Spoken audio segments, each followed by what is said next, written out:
My name is Jonas Klaas. I'm a program officer at the U.S. Institute of Peace. Just concluded a conference here organized by Liberal International at the European Parliament on the responsibility to protect. At the U.S. Institute of Peace, I work on the prevention of election violence and mass atrocities, which is the lens that the United States usually applies in dealing with this issue. Clearly, liberal values are at the core of both principles, humanitarian values, trying to balance those with the right of sovereignty, of course, which is stipulated in the UN Charter. Concrete steps, I think, are close based on these discussions today, which is a very productive session. So hopefully we can further expand transatlantic cooperation on this issue, for example, through early warning systems that could be sharing the data not only between the United States, European Union, and the member states, but also alternative players such as corporations, the private sector, which spends a lot of money on risk assessments. I think that's one of the items that I took away from today's session. I was really pleased to be part of it, and hopefully we can do a session like this in the near future. Thank you. What do we have to do to solve the problem of selectivity?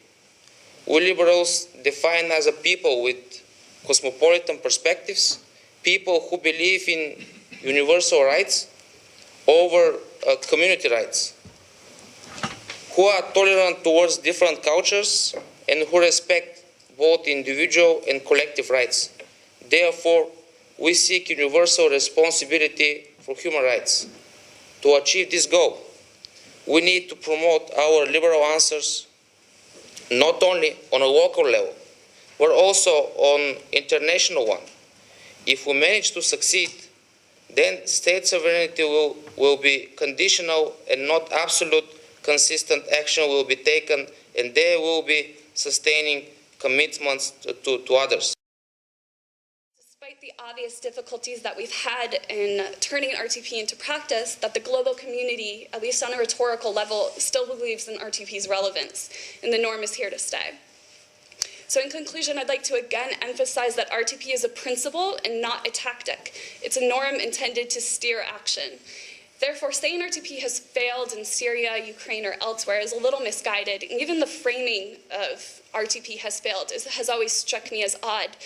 When Russia invades Crimea, you don't say that international law has failed. Rather, you say Russia has failed to uphold international law.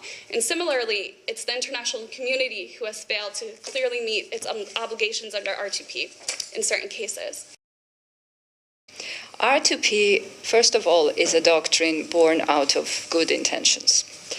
And it is about international responses to national crises. It has both national and international dimensions, and it is about both national and international responsibilities. The whole raison d'etre of R2P is an attempt to lay down parameters of legitimacy for international action. I come from Georgia, as you know, and the personal encounter, not academic, but the real one with R2P was, for me, in 2008, when Russia used the R2P rhetoric, so to speak, to justify its actions, its military intervention in Georgia.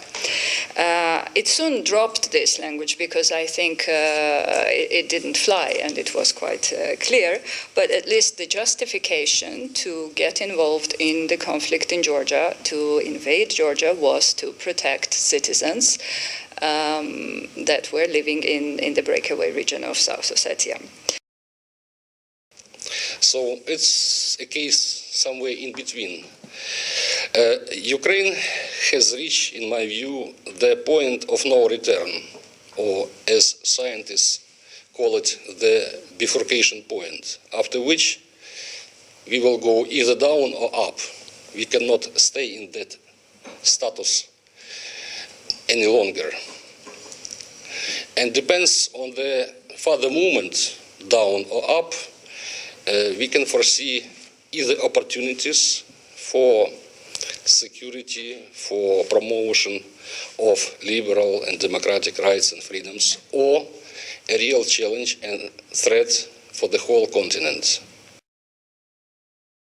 Hi, my name is Angela Patnode. I'm the Communications and Advocacy Officer at the International Coalition for the Responsibility to Protect. I'm here at the Liberal International day-long conference on R2P at the European Parliament.